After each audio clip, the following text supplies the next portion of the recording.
They handed my brother a villa. Me, a gift card to a sandwich chain, but what they didn't know was that the land they built that house on still had my name, buried in its deed. It was a Sunday brunch, the kind with starched napkins and pre-sliced melon on chilled silver trays. My mother wore a sage green blouse and pearls she only dusted off when she wanted to look like the gracious matriarch. Dad was in his retirement mode now, soft loafers, pressed khakis, and that particular smugness of a man who believed he'd passed on an empire. And sitting at the head of the table like he already owned it all, Preston, my brother, smiled like the world had finally recognized his worth. We were gathered at the family's lakeside lodge in Geneva, New York. Not the villa. No, that would come later. This was the old retreat house, the one with creaky deck chairs and sun-warped shutters that my grandfather used to say had character. The same place we spent holidays pretending things were fine. I sat at the far end, near the window, with a lukewarm cup of decaf and a view of the water I used to fish from as a kid. The seat had been set for me as an afterthought knife on the wrong side, no name card. I didn't take it personally anymore. I was 31, a licensed landscape architect who ran her own small but steady design firm. I paid my own bills, owned my own truck, and knew better than to expect anything from this family but surface smiles and sharp detours. Mom tapped her glass with a spoon. "We have a little announcement," she said, eyes glowing like this was a scene from a Hallmark movie. "Now that your father and I are officially stepping back from day-to-day operations, we wanted to pass something on." I glanced at Preston, already adjusting his collar like he was expecting a crown. Dad pulled a velvet box from beneath the table. It was gold-ribboned boutique perfect. I knew that kind of wrapping. Mom only used it when the gift was symbolic, formal, loaded. Preston chuckled, acting surprised. "What is this? Open it," Mom beamed. Inside, nestled in soft cream fabric, was a sleek silver key. Not just any key, one of those designer laser-cut ones you hand off with champagne. Preston held it up like he'd just won a car in a game show. "A key," he laughed.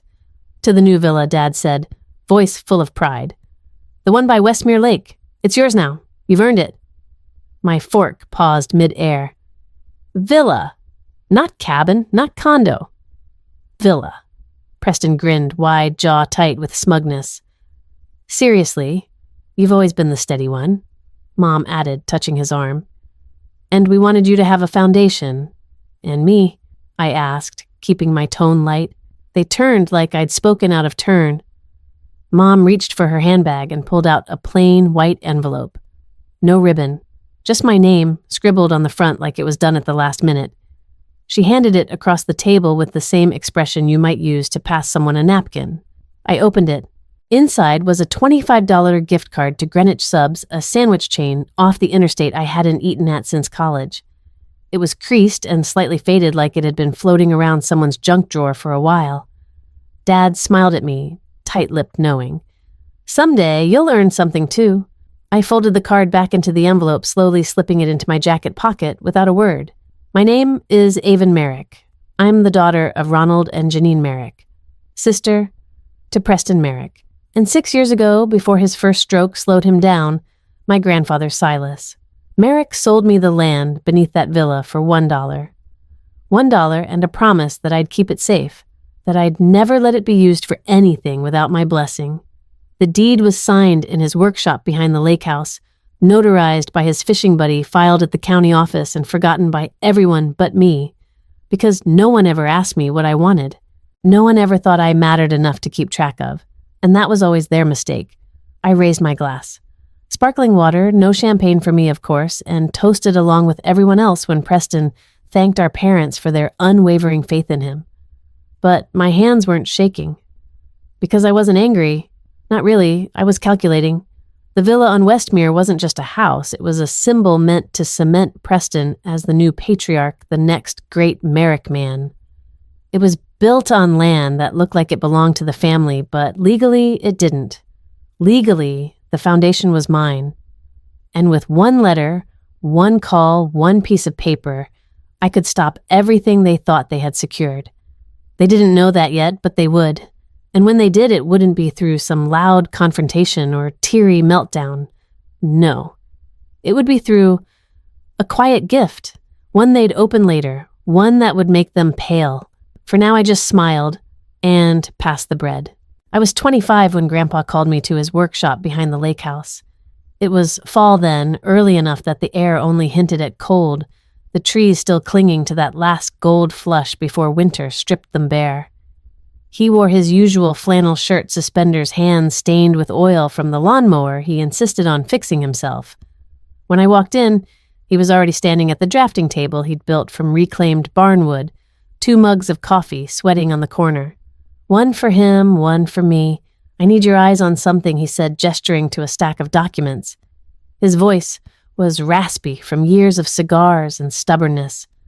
I remember running my fingers over the folder, thick, weighty, slightly worn.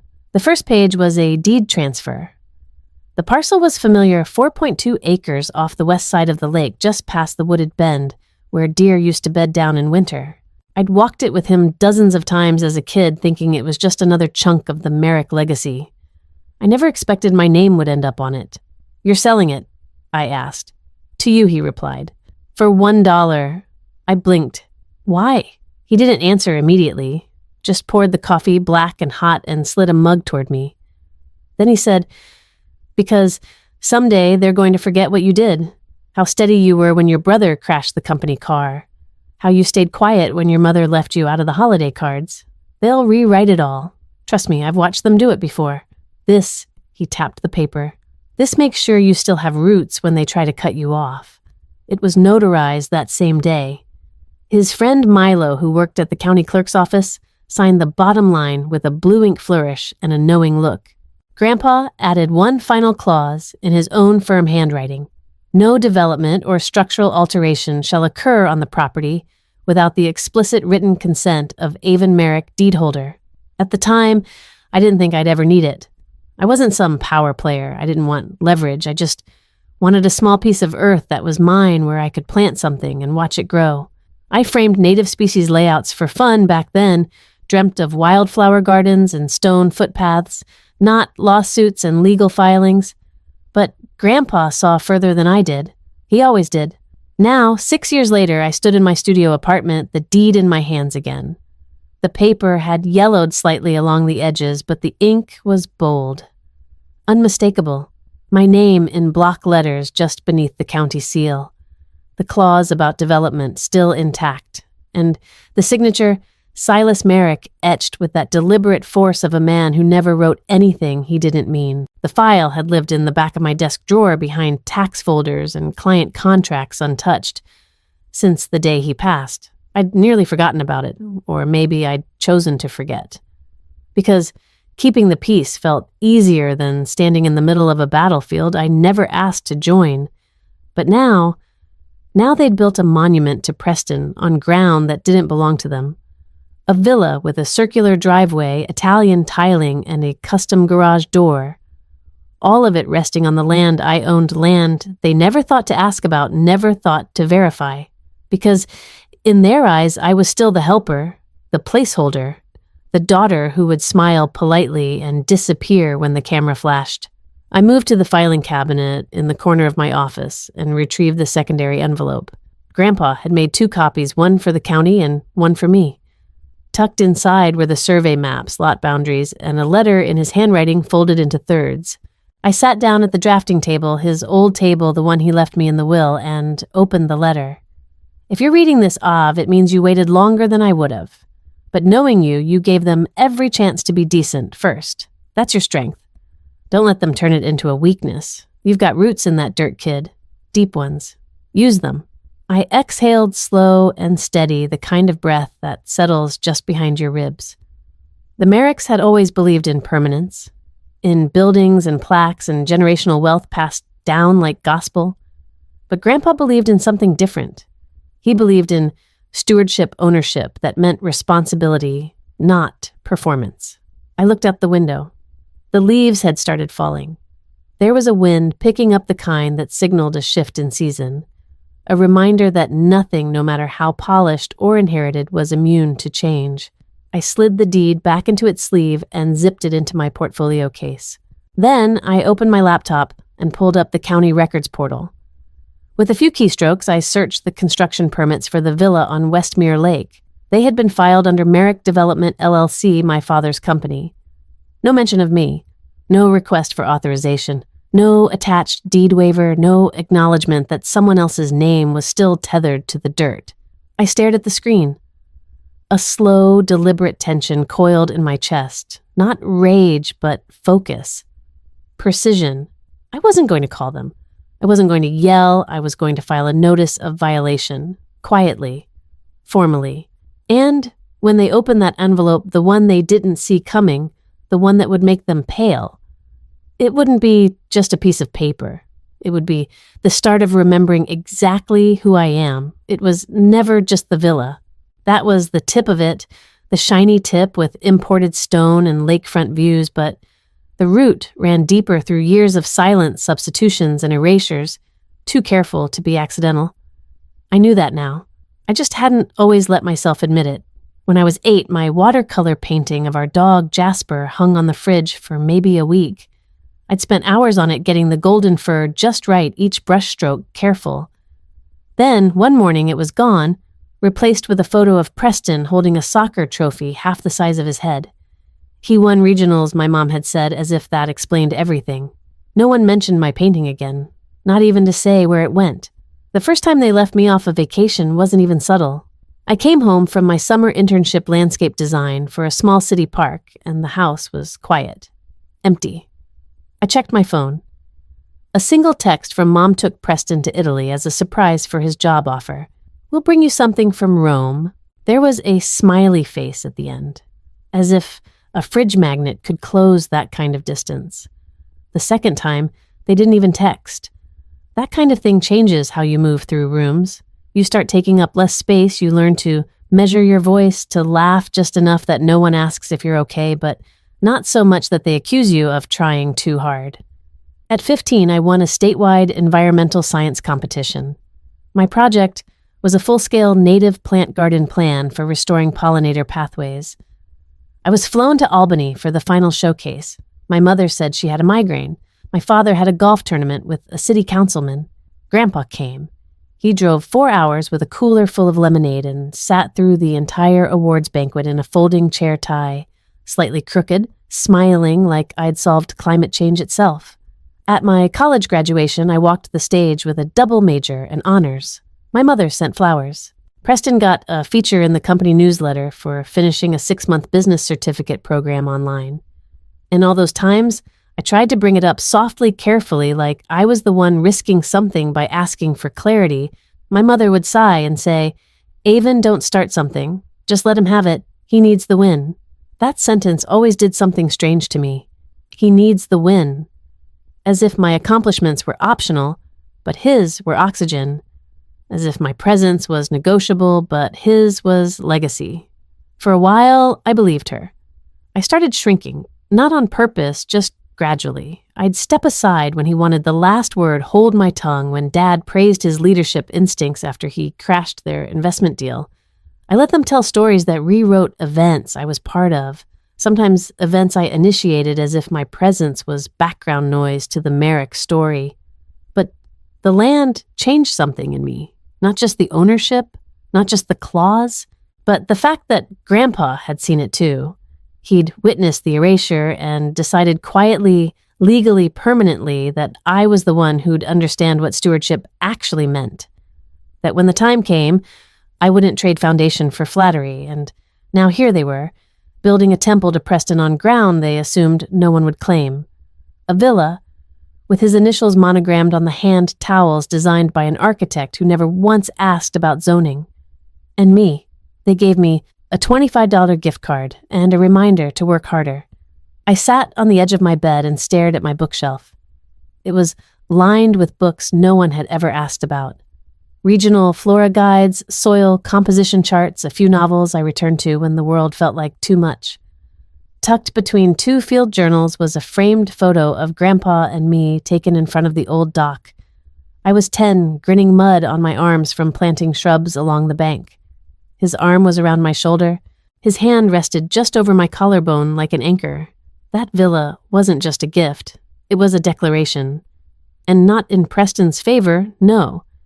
It was a message to me, a reminder that I was expected to smile through being replaced, that my name could be written out of the family story as easily as it had been scribbled on that envelope.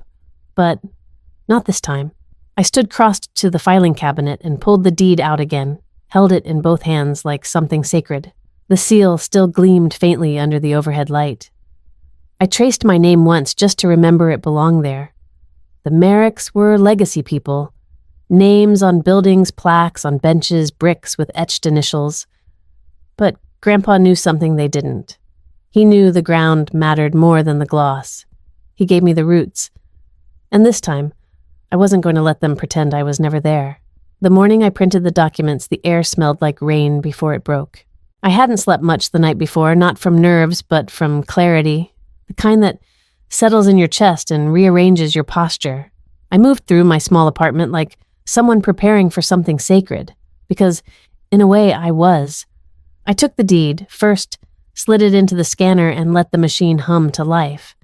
The paper fed through with the slow precision of something that knew it carried weight. Then came the letter Grandpa's note in his slanted, firm handwriting, the kind of script people don't use anymore. I scanned it too, though I already knew every word, especially the last line, "You've got roots in that dirt, kid. Deep ones. Use them." After that, I stood at my drafting table and chose the envelope. Not the cheap ones from the corner drugstore. I picked a matte ivory folder from a stationery set I kept for client presentations. No logo, no initials, just clean, quiet weight. I slipped the printed deed inside along with a single typed page that said only, "Reread the land clause." Carefully. No name, no accusation, just an instruction and a thread they could pull if they had the courage to. The box was shallow and flat, elegant, understated. I lined it with a thin layer of linen paper, tucked the envelope inside, and closed the lid. There were no bows, no ribbons, nothing to distract from the content. It didn't need decoration. It was the kind of gift that speaks softly and then detonates. I addressed it by hand, Ronald and Janine Merrick, 318 Lakeshore Road, Geneva, NY. I didn't use my return address. No signature. Just black ink on a cream label affixed with steady fingers.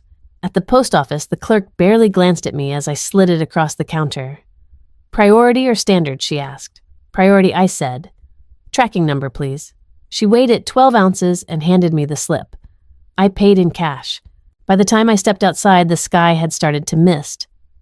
I stood under the awning for a moment, letting the cold air press against my skin like a reset. This wasn't revenge. It was alignment. For years, I'd let them write me out of the frame, replace me in stories, hand over what was mine without hesitation or memory, and maybe I could have kept letting it go, pretending it didn't matter. But the thing about erasure is that it's never satisfied. It wants more until even you start to wonder if you were ever really there. So this was my answer. No confrontation. No fight at a family brunch. Just a reminder delivered like a thank you note that I had never left the story.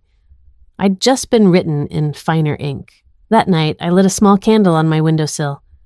I didn't usually go in for symbolism, but something about the quiet flicker made the moment feel honest, like I was finally closing the space between silence and consequence. I poured a glass of wine, sat at the table with the last remaining copy of the deed in front of me, and opened my sketchbook. Not for anything dramatic, just lines, just trees, just home. Outside, the wind rattled the frame slightly. Autumn had fully arrived now, the kind of season where things begin to fall away. And underneath it all, something stronger waits, something that holds its place even when the surface shifts. I didn't know what would happen when they opened that box. Maybe nothing. Maybe everything. But either way, they would know. They would read that clause. They would see my name. They would remember the land beneath Preston's villa didn't belong to them, not legally, not ethically, not symbolically. And they would realize what it meant to build your future on ground that was never truly yours. And me, I'd finally done what Grandpa told me to. I used my roots. At first, there was nothing. For 2 days, the only evidence that the box had arrived was the little green delivered checkmark on the USPS tracking page. No calls, no texts, Not even one of those frosty, guilt-laced voicemails my mother used to leave when I missed Christmas Eve dinner. Just silence, clean, unnerving, almost too quiet. But on the third morning, the dam cracked. My phone rang just after 8 a.m., a time my mother considered civilized for important matters.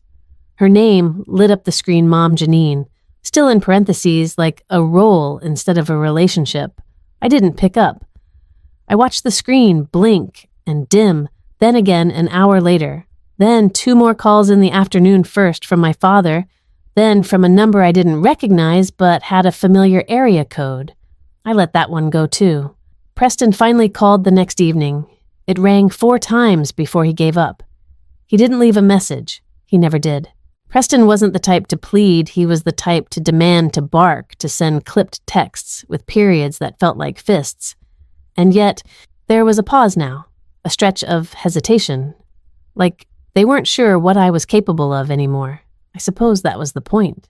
On the 4th day, it came the email. Subject line, let's be reasonable. The sender, Ronald Merrick. The body was 3 short lines.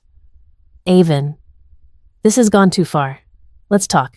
Your brother doesn't deserve this. No greeting, no apology, just paternal indignation wrapped in civility. The kind of message crafted for court transcripts, performative, plausible, hollow. I stared at it for a long moment, then opened a new tab and forwarded it to Clara Jennings, my attorney. Clara had been my quiet ally for years, part estate lawyer, part therapist with a law degree. She helped me finalize the land transfer after Grandpa passed. We hadn't spoken in months, but I knew she'd remember. She always did. I typed only 2 words, forwarding this, then I closed the tab. I didn't respond to Dad. I didn't respond to any of them. The old version of me, the one who second-guessed every silence, who rehearsed apologies, just for having boundaries, she would have cracked by now. She would have called back just to smooth it over, to make it less awkward, to prove she wasn't the difficult one. But that version of me never owned anything, not even her own story. And this time I did. I spent the rest of the evening repotting the fig tree in my sunroom. It had been leaning lately, stretching too far toward one direction. I understood the feeling. Sometimes you grow sideways when you're searching for light, but once I trimmed it and adjusted the base, it stood straighter, firmer. It hadn't needed replacing, just centering. The voicemail that came overnight was from Mom. I didn't listen to it, just read the transcript Apple provided, which began with Avon, this is ridiculous, and ended with, you're breaking this family apart, as if they hadn't been doing that for years. Slowly, elegantly, with every unreturned call, every missing invitation, every unspoken assumption that I was less. They just never expected me to draw a boundary they couldn't cross. And now, here we were. I didn't know what Clara would advise next, likely a formal cease and desist, or at the very least a registered notice of land rights. But I didn't rush it. I didn't need revenge, just recognition. And perhaps for the first time, they were beginning to see me not as the girl they could edit out, but as someone whose name didn't vanish when it was inconvenient. That night, I placed my phone on the windowsill and turned it face down. Let the texts roll in if they wanted. Let the guilt calls pile up. I had a life to tend to, a fig tree with new soil, a dinner to make for myself, a story to live that didn't require their permission. I chose my outfit like I was heading into a deposition, slate gray slacks, a high-neck black blouse, and my mother's old gold earrings, not because I wanted to channel her, but because I knew they unsettled her when I wore them. The meeting was set for 10 a.m. at my father's office in downtown Geneva, the same brick building he'd worked out of for nearly 30 years. Same polished walnut conference table, same framed family sailboat photo near the window. Preston in the center, me, cropped half out on the left. I parked 2 blocks away and walked, letting the cool wind clear whatever was still clinging to my breath. Clara had offered to join me, but I told her no. Not yet, I'd said. This round's just for show. When I arrived, the receptionist, new young stiff, led me past the usual parade of diplomas and oil paintings. She opened the conference room door with that polite, brittle smile of someone unsure why I was there. Inside, they were waiting. My father sat at the head of the table in a navy blazer and a maroon tie, knuckles tight on a legal pad. My mother, perched beside him, all pearl earrings and controlled expressions, hands folded like a nervous pianist. Preston, predictably, wasn't there. But seated to the right was Mr. Flanders, our long-time family attorney, whose handshake always felt like he was weighing your worth. "Avon," my father said, standing halfway. "Thank you for coming." I nodded, but didn't sit right away. I placed my bag on the chair beside me and looked straight at him. "You said you wanted to talk." He gestured for me to sit. "We're all a little surprised, that's all. About the land, about how you chose to raise it." "You mean enforce it," I corrected, folding my hands calmly. "There's a difference." Mr. Flanders cleared his throat, spreading a copy of the deed before him like a placemat. "Legally, the transfer from your grandfather appears valid. He had full rights, no restrictions in the trust, and the clause you refer to about written consent for structural development is present and enforceable." He paused. "The language is unusually strong." Grandpa had a way with words, I said, "and foresight." My mother gave a tight smile. "This doesn't have to be hostile, Avon. We were just surprised. You never mentioned any of this." "No one asked," I replied, voice steady. "But also I learned the hard way that telling you things doesn't always mean they're remembered." My father leaned forward. "Look, we understand you feel strongly, but this affects more than you. That house was a gift for Preston," I said flatly. "Not for me. I got a sandwich gift card." He sighed, pinching the bridge of his nose. "Don't be dramatic." "I'm not. I'm being factual." There was a long pause. Then he reached into his briefcase and pulled out a white envelope. He slid it across the table toward me. $50,000, he said. "Tax-free, that's more than fair. Rescind the clause sign over the rights and we move on." I didn't open the envelope. I didn't even touch it. I looked at him for a long time, then said with complete calm, "I'm not selling land that was already mine. I'm enforcing what was protected. If you wanted to build a legacy for Preston, you should have checked where you were building it." My mother flinched. Flanders blinked and sat back. My father's jaw twitched. I stood slowly. "This wasn't about money, Dad. It never was. You just thought I wouldn't notice. Or worse, you thought I'd swallow it like always." I picked up my bag. "Well," I noticed. I turned to leave, but paused at the door. "Oh, and next time you make a family decision involving legal territory, maybe read the deed first." Then I walked out, heels clicking sharp against the wood floor, silence following like a shadow that had finally outrun them. I didn't go straight home after the meeting. I parked by the lake instead and just sat there for a while, watching the gray light shift across the water like it was trying to decide what kind of day it wanted to be. The windows fogged. My hands rested still on the steering wheel, but inside I was burning with something I couldn't name. It wasn't quite anger. It wasn't grief either, not exactly. It was the strange hollow you feel when you finally say the thing you've rehearsed for years and realize it didn't fix the ache. I thought I'd feel triumphant walking out of that room. Instead, all I felt was tired, and if I was being honest with myself, scared. Was I really becoming the kind of person who sent legal threats to her own parents, who watched her brother's gift fall apart without blinking, who turned silence into power? A voice in my head whispered the familiar refrain, "You're being too sensitive." It had been said to me in 1,000 forms over the years. When I cried at age 8 because Preston broke the art set I saved up for, Dad told me, "You're too sensitive, Avon. It's just crayons." When Mom forgot to tell me about the family vacation and I found out through photos online, she said, "Avon, don't make this about you. You're so emotional." At 17, when Preston got a car and I got a lecture about budgeting, I finally stopped asking questions. I learned that silence kept the peace, even if it cost me my own. But now, silence had turned into something else. When I got home, I didn't check my phone. I walked to the bookshelf in the corner of the apartment, the one Grandpa built with his own hands when I first moved in, and opened the bottom drawer. Beneath old photos and birthday cards tucked inside a brown leather case was the little digital recorder he gave me the year before he passed. He used to send me voice memos, always labeled by date in his meticulous handwriting. Some were stories, some were jokes. But the last one, the one he gave me after the land transfer, was different. I sat on the floor, legs crossed like a kid again, and hit play. His voice crackled to life, rough and warm like autumn gravel. If you're listening to this, sweetheart, I hope it means you waited until the right moment. He chuckled softly. You always had patience. Even when it hurt you. I closed my eyes. I know how they make you feel, he continued. Like you need to prove something, like you've got to earn your place in the family just for breathing. But here's the truth. No one ever gave me when I was your age. You don't need to fight for a seat at their table. If you already own the land the table sits on. I swallowed hard. They'll try to tell you you're cruel for standing up. They'll say you're ungrateful or too proud, but I've watched you, Avon. You don't move out of spite. You move when you're sure. And if you're sure now, then don't let them scare you into shrinking. He paused, then added one final line. Remember who you are. When you're alone in the mirror, that's the real you, that's the one I trust. The recorder clicked off. I sat there a while, still holding it still, letting the silence wrap around me not as a weapon, but as comfort. Grandpa had always seen me not just the version they tolerated, but the whole of me, even the parts I tried to sand down to keep the peace. I stood and caught my reflection in the hallway mirror.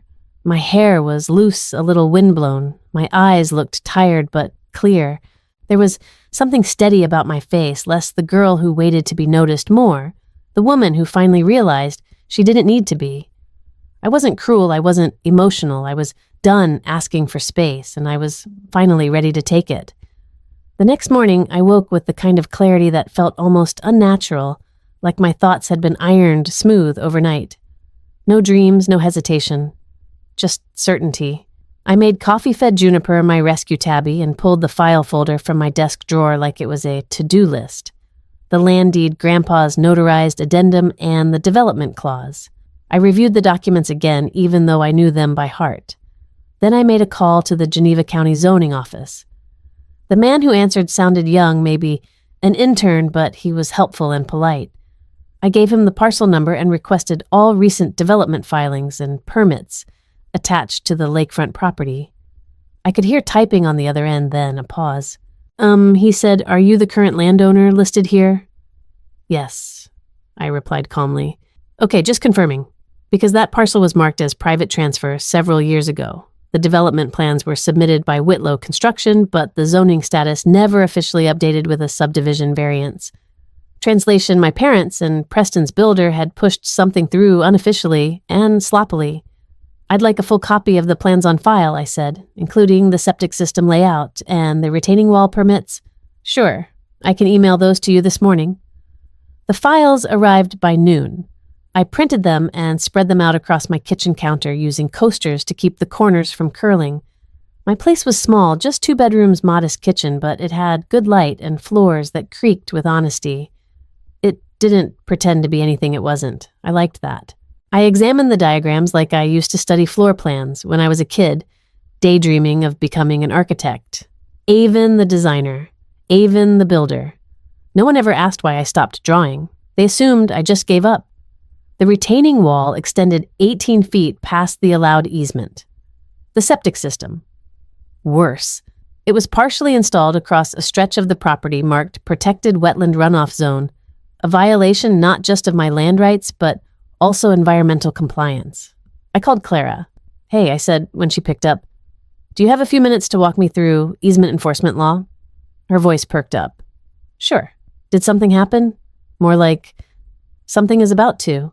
By the end of the call, I had confirmation I could file a cease and desist for any continued use of the property.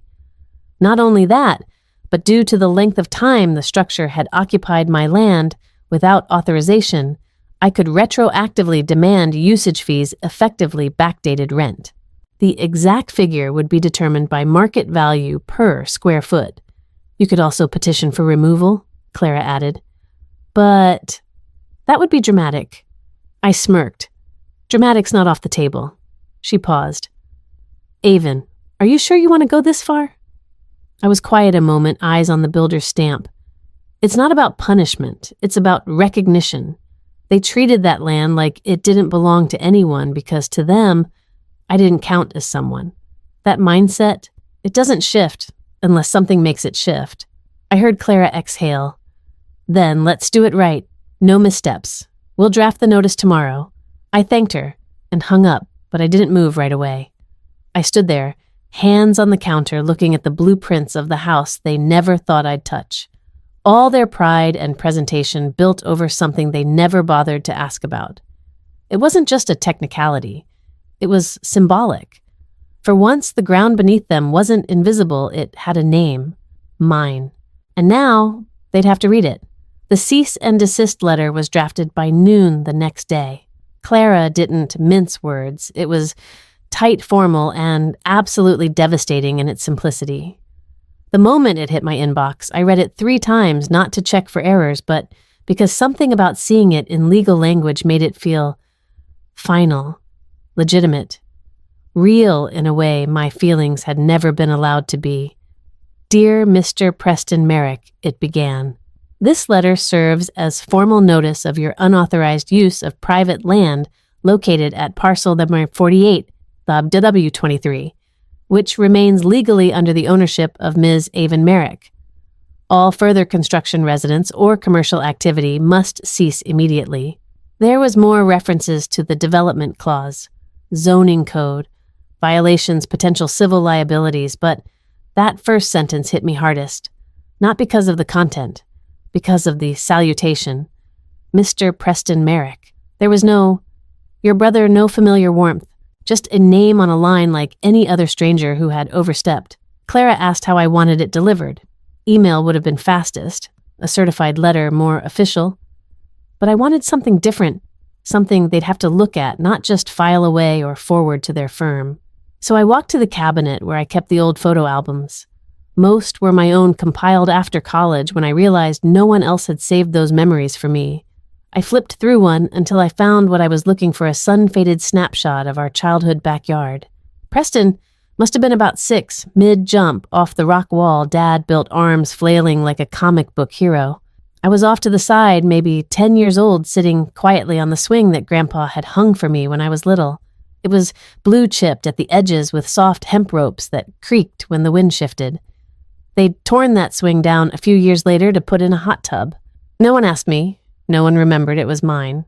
I scanned the photo, printed it on glossy archival paper, and had it framed in a thin walnut wood that matched the tree behind us in the shot. I folded Clara's letter carefully and slid it into the back of the frame, sealing it shut with museum tape. Then I mailed it directly to the lake house signature required. Preston would know exactly where that photo was taken. He'd know exactly what the swing meant, and for once, he wouldn't be able to spin it. 3 days later, the fallout began. It wasn't from Preston, not directly, but the local Geneva Chronicle, a paper with a surprisingly loyal readership, ran a feature in its weekend section titled, "The Cost of Legacy When Family Land Isn't Just Sentimental." The photo led the article, my photo. No names were mentioned, but readers in a town like Geneva don't need names. A new villa on the lake, an old swing, a development dispute. The dots connected themselves. I didn't submit the image. Someone at the postal center must have leaked it, or maybe one of the lakefront neighbors. Either way, it caught fire in a way I didn't expect. Online forums picked it up. Local Facebook groups exploded with speculation. Some comments were predictable. She's probably jealous. Typical bitter sibling drama. But others surprised me. I know the Merricks. Always favored the son. Preston was handed everything. Avon worked through college at the co-op. My cousin worked zoning. They were warned about the deed. Clara called me that evening, half amused, half cautious. Well, congratulations. Your swing is now a symbol of municipal justice. I laughed genuinely for the first time in days. I didn't mean for it to go public, doesn't matter. You didn't leak it, but it works in your favor. Now, any negotiation happens in a fishbowl. And they know it. That night, I stood at my window and looked out toward the hills, past town where the lake curled out of sight. Somewhere in that darkness sat a villa with high glass windows and a borrowed view, but now, the ground beneath it had a voice, and I wasn't whispering anymore. The community fundraiser had always been one of those events where you showed up for the sake of being seen. Silent auction in one corner, string quartet, and another local business sponsors with white name tags and practiced smiles. I almost didn't go. Clara had advised against it, saying things were too hot right now, but something in me wanted to be there, not to cause a scene. just to exist in the open to prove that I didn't have to hide just because the family name got uncomfortable. I wore navy slacks, a soft linen blouse, nothing flashy. My heels were low enough to walk in without thought. I'd barely crossed the threshold of the Geneva Cultural Hall when I spotted him. Preston, leaning near the refreshment table, drink in hand, laughter slightly louder than it needed to be. A few people clapped him on the back, but I noticed how their eyes drifted past him toward me. He saw it too. 10 minutes later, I was studying a painting from the youth art program, bright sunflowers with mismatched stems, when I heard his voice cut through the background hum. So is this where you ambush people now? In front of the town, I turned slowly. He stood a few feet away, hands stuffed in his blazer pockets, eyes sharp and red-rimmed like he hadn't slept. His voice wasn't loud, but it carried. I didn't come here for you, I said quietly. He let out a soft, humorless laugh. Right. You just happened to show up 2 days after your little performance in the newspaper. You mean the truth. Don't act noble. Avon, he snapped. You blindsided us. Over what?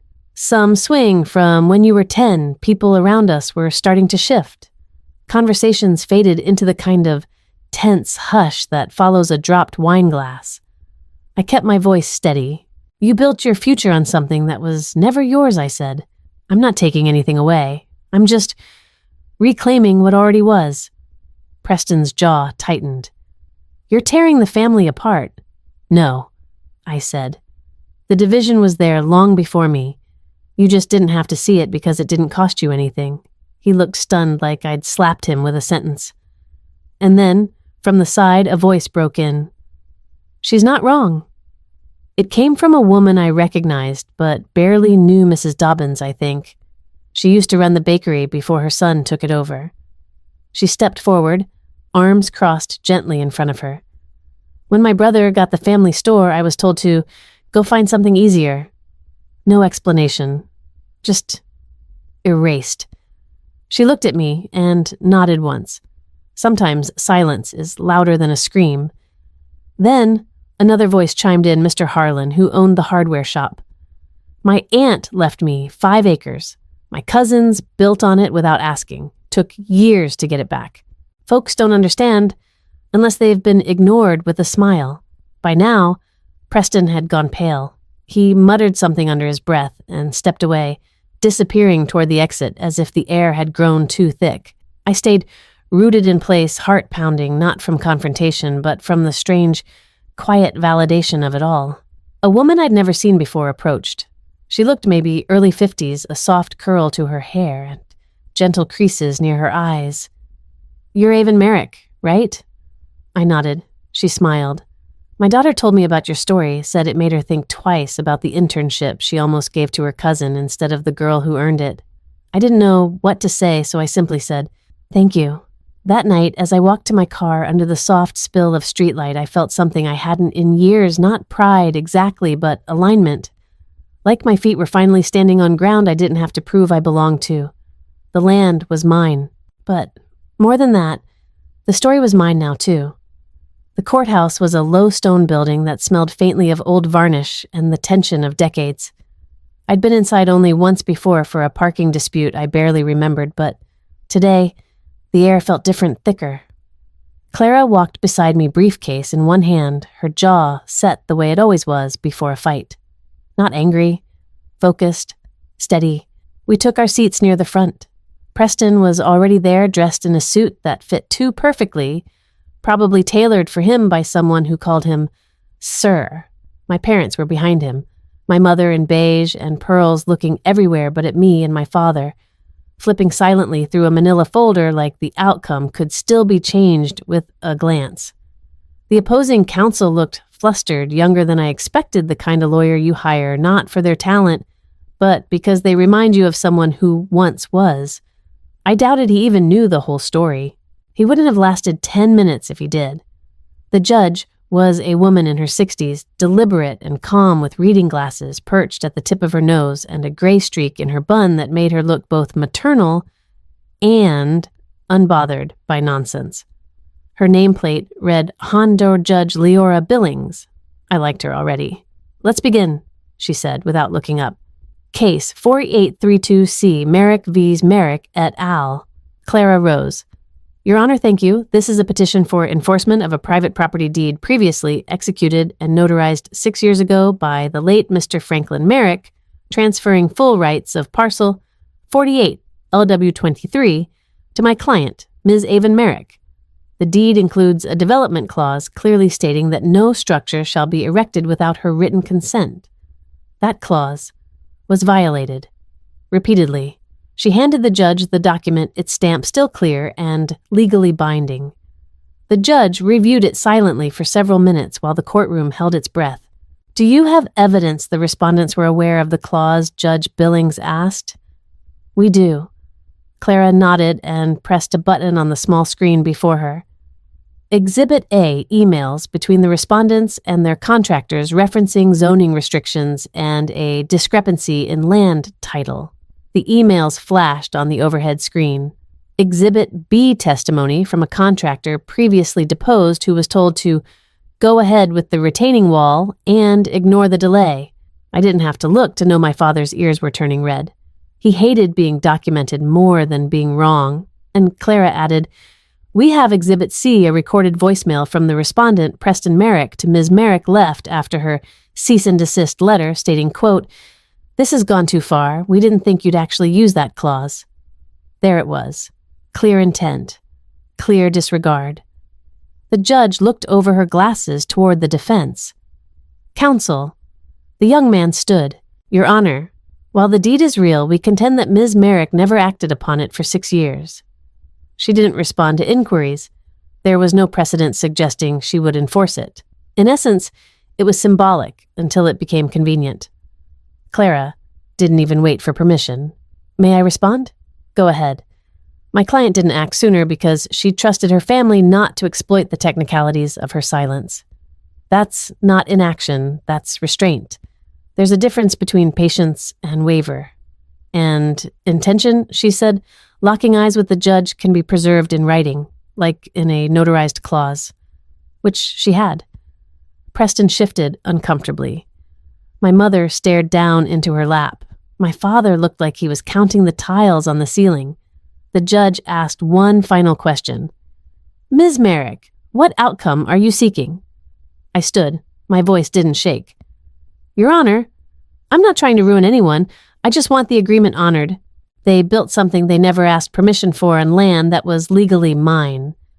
I'm asking that either they relinquish ownership of the structure or compensate me at full market value, including backdated land use. The silence was surgical. Judge Billings sat back and folded her hands. This court recognizes the deed as valid, the clause as enforceable, and the violations as willful. The respondents are hereby ordered to either one cede full rights of the built property to Ms. Merrick within 30 days, or two, pay the full appraised value of said structure, plus land use fees dating back to the beginning of construction. Ms. Merrick's legal fees will also be covered by the respondents. Court is adjourned, the gavel hit, and just like that, it was done. Outside the courtroom, I stood on the courthouse steps, letting the sunlight warm my face. Clara placed a hand lightly on my shoulder. You didn't just win, she said. You reclaimed. I nodded. Not just the land, not just some house on a hill, but the story. The right to no longer be erased with a smile. And for once in my life, I didn't feel like the one who'd broken the family. I felt like the one who had survived it. The driveway curved in a wide arc lined with hedges that hadn't yet grown tall enough to hide anything. From a distance, the villa looked like it belonged on a magazine cover, crisp white stone, modern lines, wide lake-facing windows. Every inch of it screamed prestige. But as I pulled in and cut the engine, it just felt hollow. Beautiful, but soulless. I sat behind the wheel for a moment, letting the silence stretch. No sign of Preston or my parents. Not that I expected them. The court ruling had landed like a gavel through glass, clean, loud final. They were probably licking their wounds somewhere, drafting apologies they'd never send, or spinning stories to protect their reputations. That part wasn't my business anymore. Clara had made the necessary arrangements. The property was officially in limbo, legally mine to restrict or permit access to. Today wasn't about confrontation. It wasn't about reclaiming the furniture or even looking around with some misplaced satisfaction. I'd come for closure. The key turned easily in the lock. Inside, the air was still. New paint and expensive candles masked what the place really lacked history. There were no scuffed floors, no half-used books on shelves, no mugs left by the sink. It was curated like a life staged for a visitor who'd never come. The kitchen caught the light just right, white marble gleaming like bone. There, resting on the corner of the island, was something small, unexpected, a gold ribbon, curled gently as if someone had unwrapped a gift and didn't know what to do with the remains. I stepped closer. It was the same ribbon from that brunch. From the box that held the $25 gift card to a sandwich chain I hadn't stepped foot in since grad school. The box I never threw away, not because it meant anything, but because it said everything. I remember opening it slowly, thinking it was a joke at first. My brother was handed keys to a villa with lake access and custom tile work. I got lunch. The ribbon had come loose as I lifted the card. I remembered smoothing it between my fingers, the only thing about the gift that felt remotely intentional. And here it was, again carelessly left, almost tauntingly so. As if someone tried to make it mean more than it ever did. I pulled the court envelope from my bag. Heavy cream cardstock. Official seal. Inside the judge's ruling in black and white. Preston and my father had violated the deed terms, ignored easement law, and dismissed my legal ownership of the land. The judgment left them with two options: relinquish the property or pay full market value plus back damages. Either way, the villa was no longer theirs to boast about. Or live in. I wrapped the gold ribbon around the envelope. No bow, no flourish. Just a neat knot across the center, enough to hold, but not dress it up. There were no words on the outside. There didn't need to be. I laid it gently in the middle of the kitchen island, right where you'd place a bowl of fruit or a birthday cake. It was my version of both. I didn't explore the house. I didn't open closets or linger in rooms built on borrowed soil. I didn't need to see where Preston had probably installed his home gym or where my mother had insisted on the entertaining nook. None of it mattered anymore. At the front door, I paused and looked back. The sun had shifted, throwing long shadows across the floor, the kind that made even the most perfect interiors feel temporary. I remembered my grandfather once telling me, "Don't measure worth by what they build on top of you.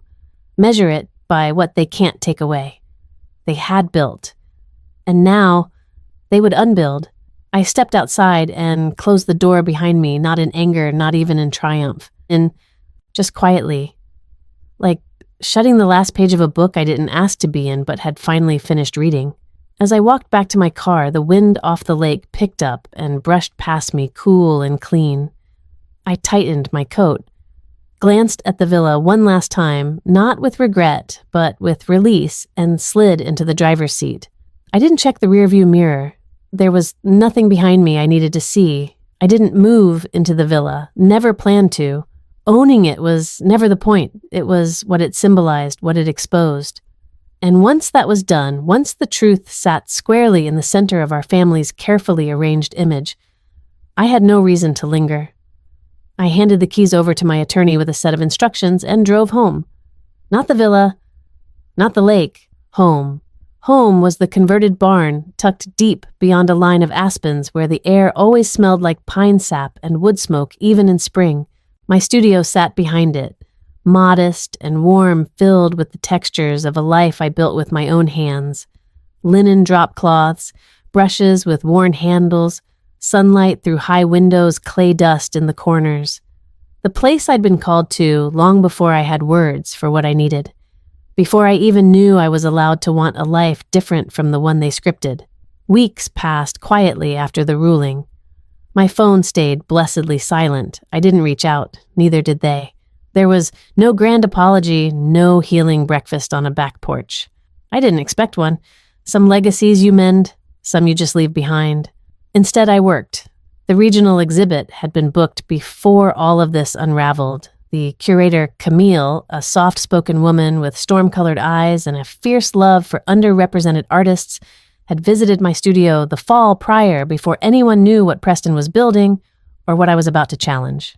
She'd seen a series of raw, untitled pieces I'd tucked away, unsure if they were finished or even worth showing. But she'd looked at them with a kind of reverence I wasn't used to.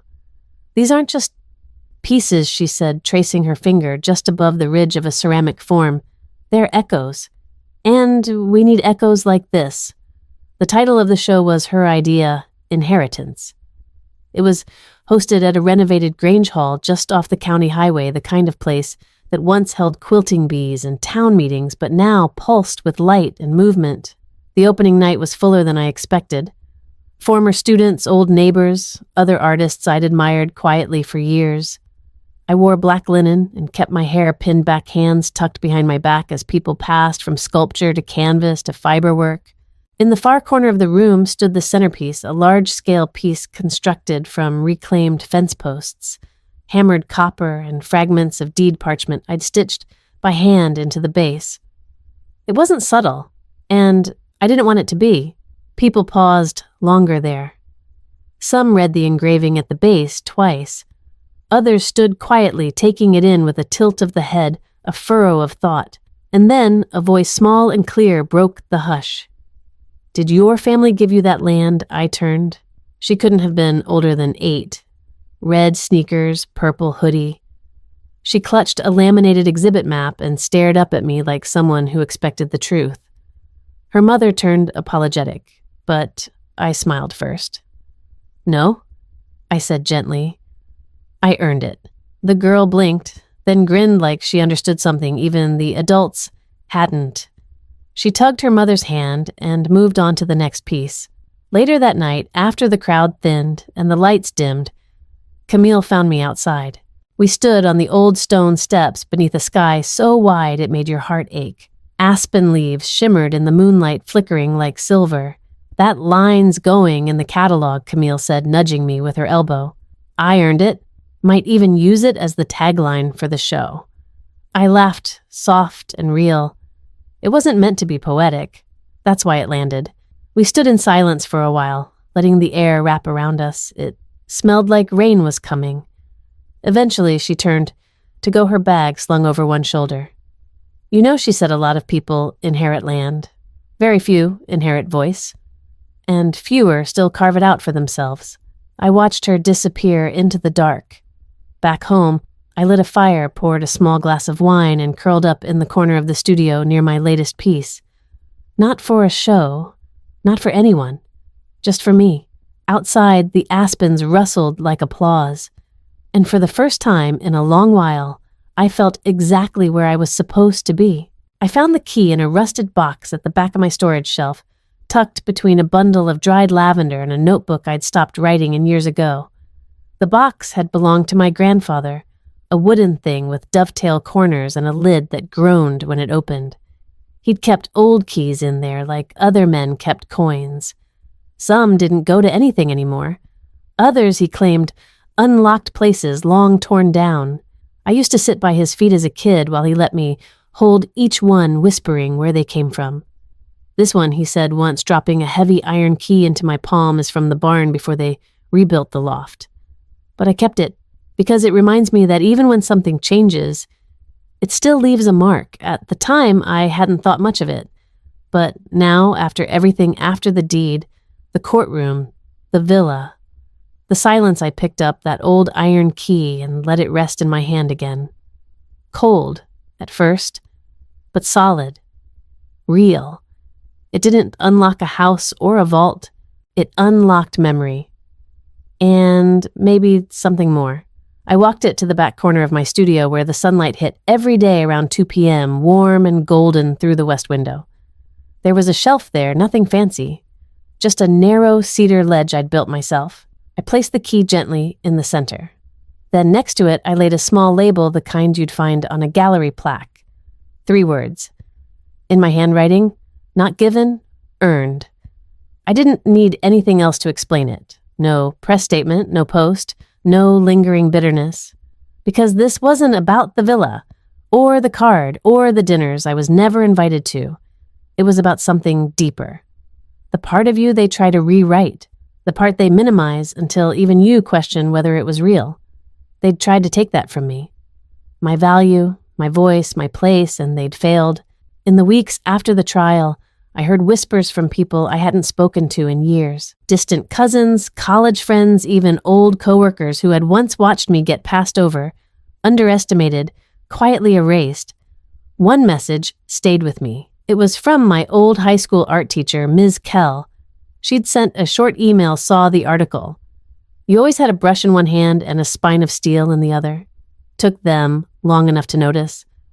I printed it, taped it to the back of the same door my parents once told me not to close unless I had something to be ashamed of. This time, I closed it on purpose. For peace. I didn't hear from Preston again, not directly. Rumor had it he moved into a lakeside condo, smaller, with beige carpet and laminate countertops, nothing like the sleek, modern villa that now sat legally in my name, its future uncertain. I considered donating the structure to a transitional housing nonprofit, one that helped women rebuild after financial and familial trauma. The irony felt right. My parents sent one final letter through their attorney, a formal apology, thinly veiled in language about miscommunication and unintended consequences. I didn't respond. I'd said everything I needed to say without ever raising my voice. Some stories aren't healed. They're simply closed, like doors that no longer creak when you walk away from them. That spring, the wildflowers came early, bluebells near the edge of the clearing, bee balm climbing the fence posts. I spent mornings sketching them and evenings letting the wind speak louder than memory. On Sundays, I brewed strong coffee and played old vinyl records my grandfather left behind: Billie Holiday, Miles Davis, some scratchy folk tune I'd never learned the name of but hummed along to anyway. And every afternoon around 2, the light would find the key. It would sit there, silent and unremarkable to anyone else, but to me it said everything. You don't always get the key you deserve. Sometimes you have to become it. Sometimes the key isn't what they give you, it's what they try to take away and fail.